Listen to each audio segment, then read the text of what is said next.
Assalamualaikum warahmatullahi wabarakatuh. Apa kabar teman-teman semua?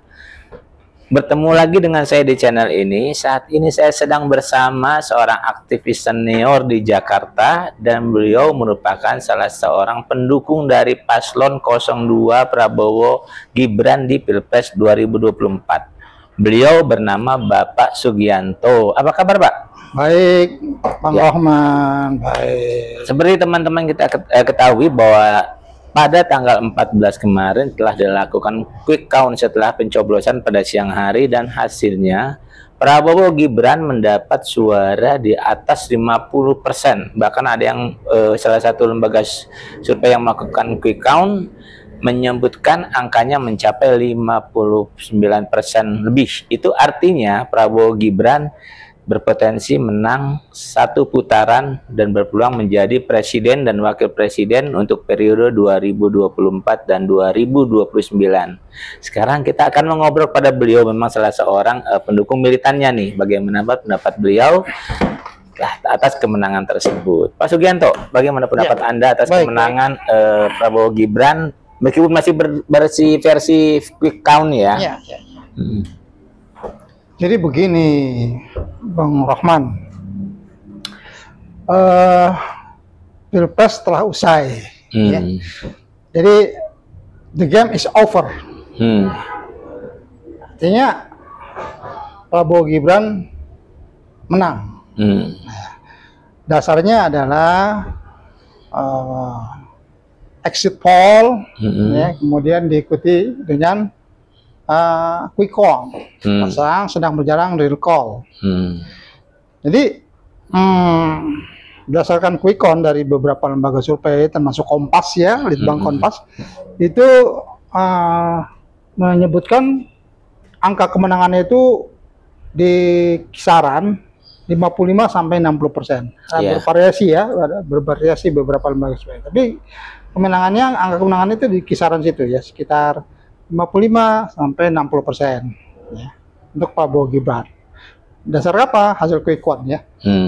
Nah, pasangan nomor urut 2 itu ya, Prabowo Gibran. Pasangan nomor 1 Anies Baswedan dan Muhaimin Iskandar itu di kisaran 20 sampai 25%. Itu beberapa lembaga survei seperti itu. Kemudian pasangan nomor urut 3 Ganjar Pranowo dan Mahfud MD itu di kisaran 15 sampai 20%.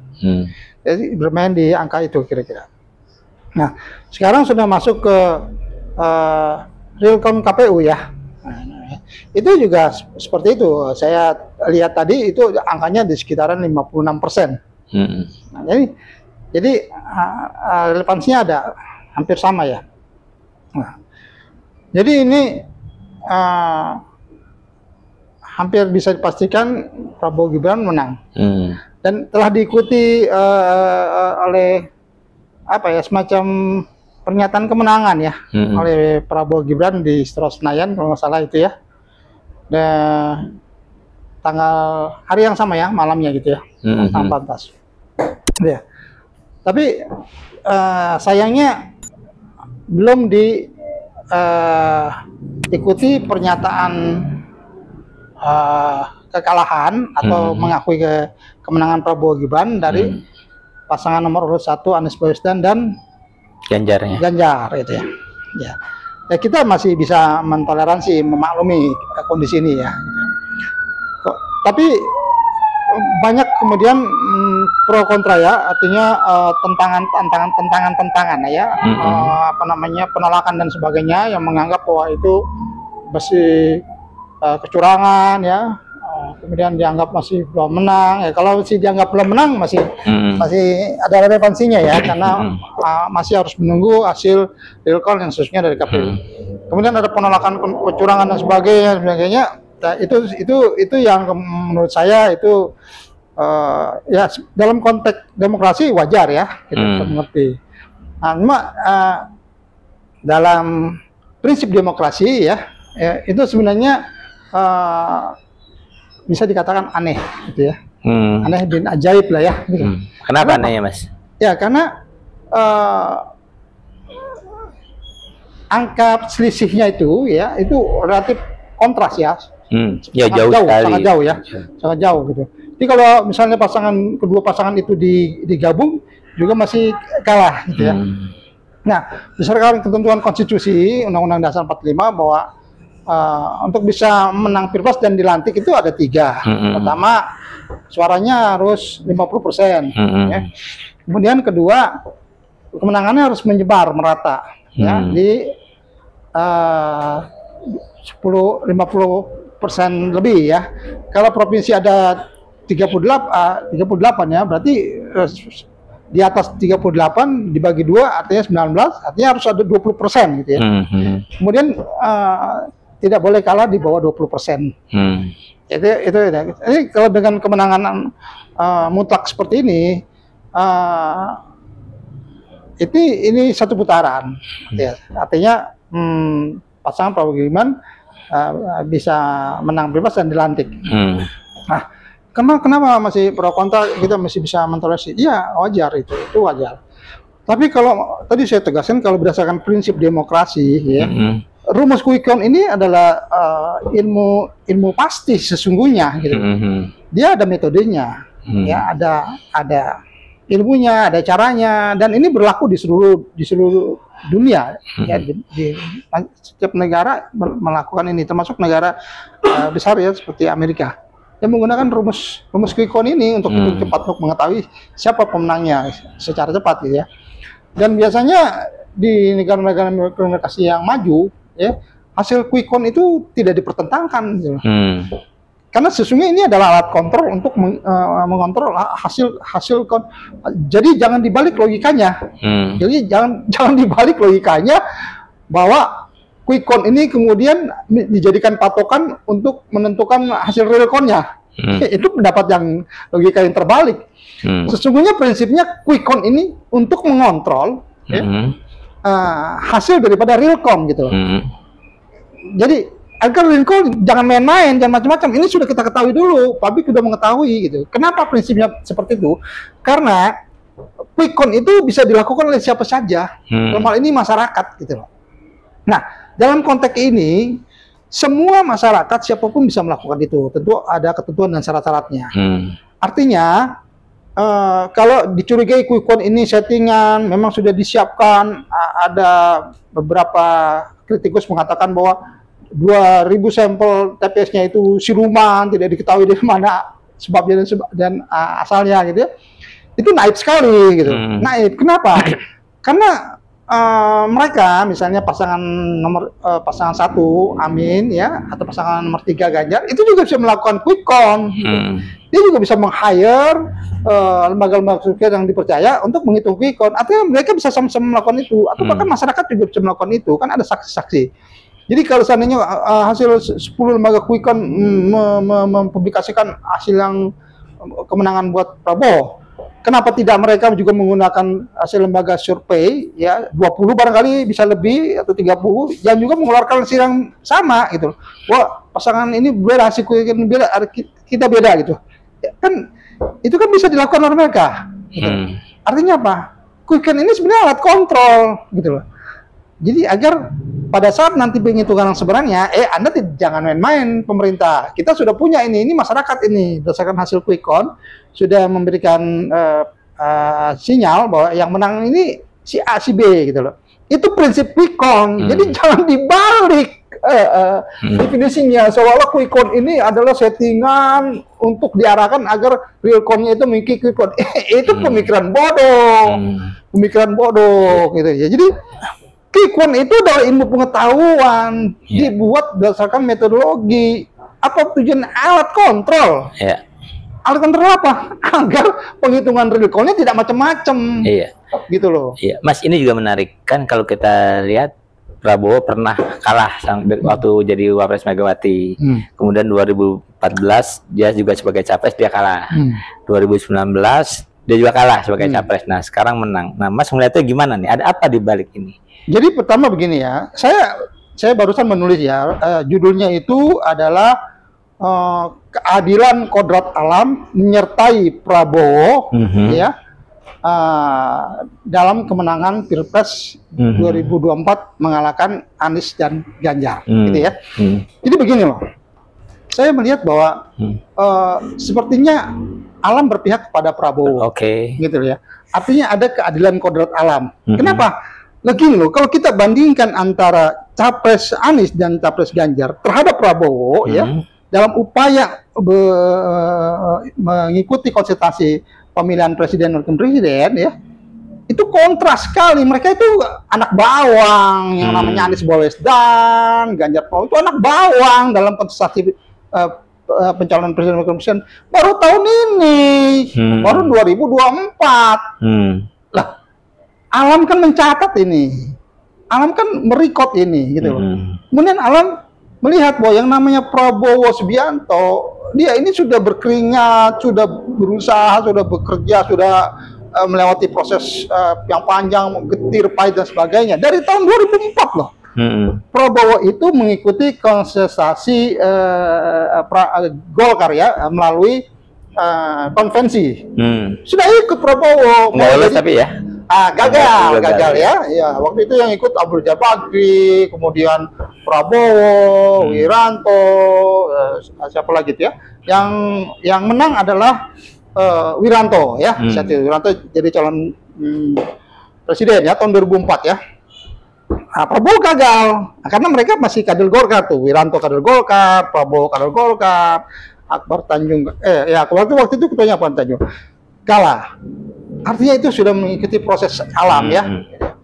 Oke, tahun 2000 itu 2004 ya. Tahun 2008 Prabowo kemudian mendirikan partai, Partai Gerakan Indonesia Gerindra ya, seperti Gerindra ya. Tahun 2008 itu mendirikan. Ketuanya Prabowo Subianto. Ya, itu kan artinya ada keringat, ada upaya, ada usaha, keluar biaya, keluar modal, tenaga pikiran mendirikan partai. Ya, Anies Ganjar apa? Kira-kira begitu ya. Itu kan 2008. Kemudian 2009 Prabowo ikut konsultasi menjadi Wapres. Berpasangan dengan Megawati Ketua Umum PDIP. Ya. Memang kalah. Waktu itu kalah dengan 2009 kalah dengan SBY. Ya. Dengan SBY. Susilo Bambang Yudhoyono saat itu kalau nggak salah Megawati incumbent ya. 2009 itu ya. Iya. Kalau oleh SBY berpasangan dengan Yusuf Kala ya. Ya kan? 2004 ya. Nah, 2009 SBY dengan Budiono. Ya. Gitu. Kalah. Ini kalah. Apa namanya? Prabowo kalah 2009 ya. Kemudian 2014 ya. SBY maju sebagai capres ya, berpasangan dengan Hatta Rajasa. Ya, gitu ya. Kalah juga. Gitu. Ya. Nah, itu lawannya waktu itu Jokowi dengan Yusuf Kala. Iya. Ya. Dengan Yusuf Kala di 2014. Ya. Kalah juga. Ya, kemudian 2019 Prabowo maju lagi. Lawannya Jokowi lagi. Kalah lagi. Prabowo waktu itu maju 2019 berpasangan dengan Sandiaga Uno ya. Jokowi berpasangan dengan Maruf Amin 2019. Kalah lagi.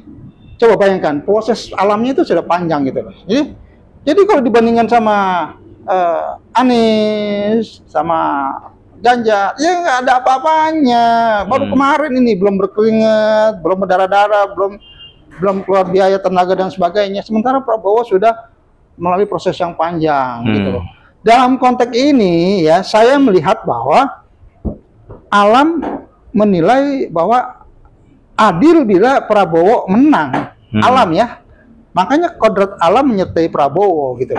Jadi karena kodrat alam lah, maka sekarang Prabowo menang ya, gitu ya. Ini saya menilai terlepas dari segala upaya dan usaha ya gitu. Saya melihat dari sisi itu bahwa memang lebih pantas, lebih adil kayaknya kalau Prabowo yang menang dibanding Anies atau Ganjar. Kenapa? Mereka ini belum berkeringat, belum apa-apa gitu lah. Gitu. Tapi terlepas dari itu semua ya, dari rumus tadi yang saya coba saya gagas itu ya. Sesungguhnya ini kembali kepada masyarakat. Ya. Ada kemungkinan tadi itu kodrat alam menyertai Prabowo, kemudian masyarakat menganggap bahwa ya saatnya kita dukung Prabowo ini gitu, karena Prabowo sudah bersungguh-sungguh gitu, melalui proses yang panjang gitu. Artinya masyarakat mendukung gitu loh. Nah, konteks ini juga kemudian masyarakat memberikan suaranya mayoritas maksimal kepada Prabowo. Hasilnya berdasarkan quick count Prabowo unggul gitu loh.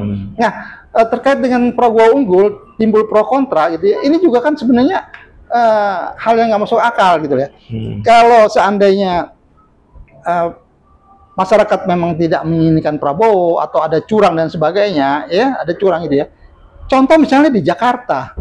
Di Jakarta berdasarkan beberapa survei, Anies juga kalah. Ganjar juga yang menang Prabowo. Lah, nggak usahlah kita bicara yang jauh-jauh. Jakarta ini adalah daerah yang paling mudah untuk dikontrol. Gitu loh.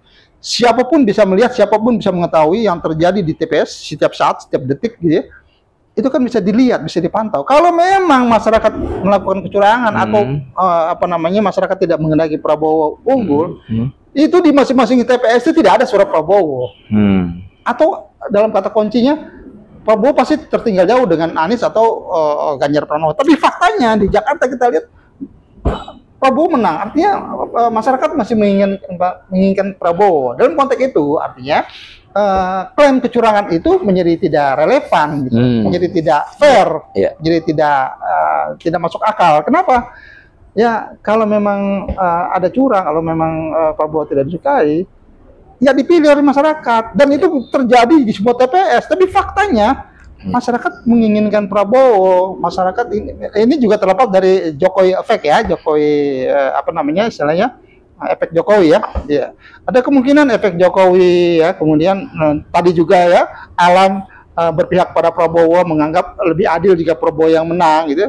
Kemudian juga Prabowo juga mempunyai program yang bagus ya. Terlihat juga Prabowo sudah jauh lebih matang, confident ya, kemudian bersungguh-sungguh, komitmen dan sebagainya.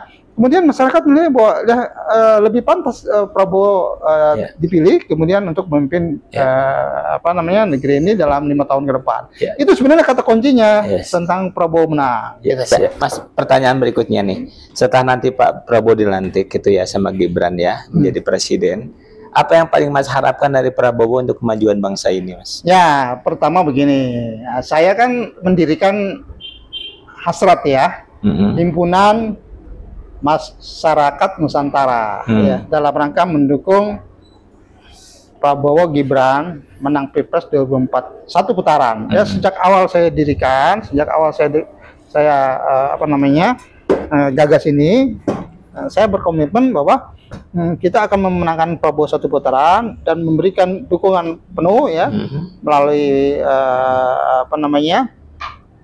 penyebaran visi dan misi Prabowo kepada masyarakat ya, baik langsung atau melalui media cetak, melalui elektronik, melalui online dan sebagainya, termasuk mengkanter isu-isu negatif terhadap capres Prabowo Gibran, capres Prabowo Gibran. Itu kita lakukan secara konsisten ya, dari mulai awal hingga akhir pencoblosan, bahkan sampai sekarang pun kita masih terus mendukung upaya-upaya black campaign ya terhadap Prabowo ya, seperti misalnya beberapa hari sebelumnya itu tentang pesawat jet ya. Itu saya jelaskan, saya buat kantor opini bahwa ini nggak benar kok opini ini karena pesawatnya aja belum dibeli, batal dibeli, bagaimana ada korupsi 20 juta dolar gitu ya. Ya itu kan batal itu dari Kuwait itu. Kemudian detik-detik terakhir muncul film dokumenter katanya Dirty Pot ya. Itu saya buat juga beberapa tulisan bahwa ini nggak benar Dirty Pot ini gitu. Kenapa? Wong pemilunya belum terjadi sudah dibilang curang gitu ya, sudah dianggap curang, dan itu kan bukan film dokumenter abal-abal loh. Pelaksanaannya cuma di satu panggung aja, kemudian lebih kepada menceritakan tentang proses pemilu ya, atau dapat dibilang sebagai kaleidoskop ya. Kemudian intinya mempersepsikan bahwa pemilu curang gitu kan, itu juga nggak benar. Walaupun dalam konteks demokrasi kita masih bisa mentoleransi, tapi substansinya itu sebenarnya mereka ingin agar Prabowo gagal gitu loh, ya. Tapi saya sebagai aktivis, sebagai orang yang memahami demokrasi, saya melihat ini hal yang masih dalam konteks demokrasi ya, gitu. Walaupun dalam tanda kutip implisit mereka sebenarnya mau menganggap kan mereka menuduh rejim Jokowi melakukan kecurangan proses pemilu ya. Implisit tujuannya ada Prabowo gagal. Jadi secara tujuannya Prabowo gagal. Implisit sebenarnya mereka menuduh Prabowo gitu loh. Patut diduga seperti itu ya. Tapi dalam konteks demokrasi saya melihatnya kan ada yang melaporkan ya, yang melaporkan saya juga menganggap itu hal yang umum ya. Tapi sebaiknya pasca Prabowo menang ini tidak perlu diteruskan hal itu, karena saya melihat ini bagian dari proses demokrasi dan itu kan teman-teman kita juga itu ya, ide gagasan kreatifnya itu nggak boleh dipotong ya. Tapi dalam pertarungan kontra opini ya wajarlah kita melakukan siwot dan sebagainya, melakukan counter opini dan sebagainya. Jadi itu seperti itu. Intinya apa? Dalam proses berikutnya kita harapkan bahwa Pak Prabowo itu dapat menjalankan visi dan misinya sesuai dengan program yang dia yang dia buat ya, pada konteks mencapai Indonesia maju ya, dan masyarakat adil dan sejahtera. Kira-kira kata kuncinya itu. Tentunya dalam pelaksanaan nanti kita juga akan ikut aktif untuk memberikan masukan dan pengawasan ya. Kalau seandainya nanti dalam prosesnya itu kita anggap bahwa ini sudah keluar dari konteks awal dari program visi dan misinya, tentu kita akan memberikan masukan, akan memberikan ya semacam warning ya, bila perlu. Tapi intinya agar roda pemerintahan yang dipimpin oleh Prabowo Gibran ini berjalan sesuai tracknya, sesuai dengan jalurnya dalam rangka mencapai Indonesia maju sesuai dengan apa yang disampaikan pada janji politiknya tadi, dia memberantas korupsi dan sebagainya ya. Ada banyak program-programnya, itu kita akan ikuti ya. Nanti kalau bagus, kalau misalnya sesuai ya kita apresiasi, kita dukung. Tapi dalam pelaksanaannya nanti misalnya ada kekeliruan, ada kendala dan sebagainya, kita memberikan masukan. Kalau dipandang perlu ya kita memberikan kritik. Mas, pada konteks itu. Mas kan seorang pengusaha nih. Nah, dari regulasi seperti apa yang diharapkan dari Prabowo sama Gibran ya ketika nanti mereka berkuasa? Ya, memang terkait dengan regulasi itu konteksnya memang panjang ya, karena nanti masuk ke dalam sistem birokrasi. Betul. Kalau sistem birokrasi itu tidak bisa serta-merta dirubah sedemikian cepat gitu ya, karena itu menyangkut menyangkut keterkaitan program-program yang telah jalan sebelumnya. Gitu. Nah, nanti kalau ada hal-hal yang terkait dengan kebijakan, tentunya kebijakan yang berpotensi merugikan masyarakat ya, baik dunia usaha dan sebagainya. Nah, itu kita juga akan berperan nanti memberikan masukan ya. Termasuk misalnya kebijakan yang kita pandang usang ya, dan harus dirubah dan diganti gitu ya. Nah, itu kita akan memberikan pandangan-pandangan kritis kita kepada calon presidennya atau nanti seandainya menjadi presiden Prabowo Gibran. Begitu intinya. Nah, harapan Mas nih terhadap para pendukung 1 dan 3 yang mungkin belum bisa menerima kekalahan misalnya. Apa harapan? Ya. Tadi saya bilang pada konteks demokrasi kita masih bisa mentoleransi ya, masih bisa memahami. Karena memang ada tahapannya yang dijadikan dasar pegangan yang sah adalah hitungan KPU yang sesungguhnya real count ya, nanti akan melalui sidang dan sebagainya. Pada konteks itu kita mengerti, tapi perlu juga dicatat bahwa pemahaman tentang konteks demokrasi modern juga harusnya dipahami, gitu. Harusnya dimengerti bahwa yang namanya quick count itu bukan untuk diadakan atau diciptakan, itu bukan untuk mengkelabui atau mengakal-akali artinya hasil real count gitu loh. Jadi jangan dibalik konsepnya, quick count itu dibuat untuk mengontrol real count gitu. Sebagai panduan real count untuk memberikan warning kepada pemerintah yang melaksanakan real count agar tidak melakukan kecurangan gitu loh. Karena hasilnya sudah diketahui oleh publik, oleh masyarakat.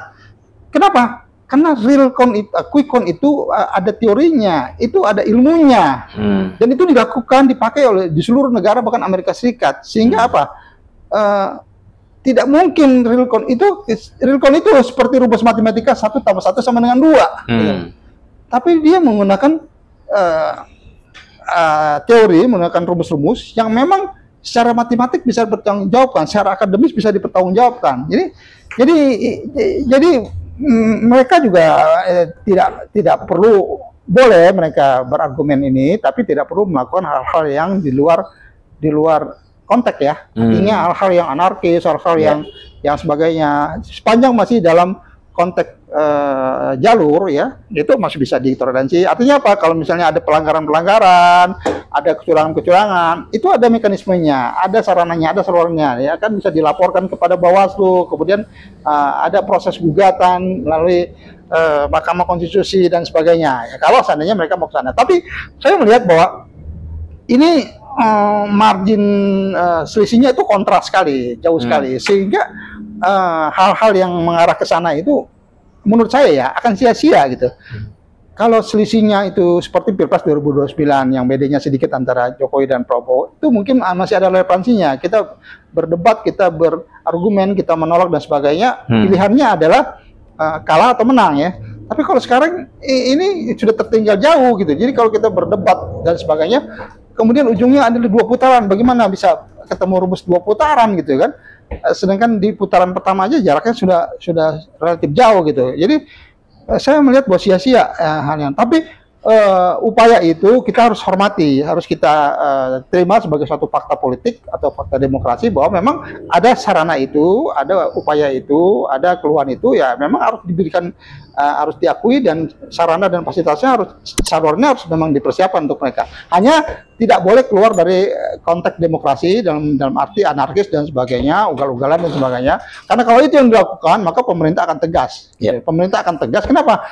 Karena pemerintah sekarang masih ada, masih sah Jokowi presidennya, kemudian pemerintah yang menang berdasarkan itu juga sudah ada gambarannya, Prabowo Gibran. Maka dalam hal ini keamanan, kepolisian ya, atau barangkali TNI itu akan cenderung untuk menegakkan ketentuan peraturan perundang-undangan gitu loh. Ya, dalam hal ini Polri ya, dan jika dibutuhkan tidak terlalu kemungkinan TNI juga akan bisa tegas terhadap hal-hal yang berbau anarkis atau bahkan yang lebih jauh dari itu. Barangkali itu prinsipnya tentang persoalan pemilu 2024 ini. Ya, teman-teman sekalian, yang namanya kontestasi itu pasti ada yang menang dan ada yang kalah. Tidak mungkin dalam satu kontestasi itu tidak ada yang menang dan tidak ada yang kalah.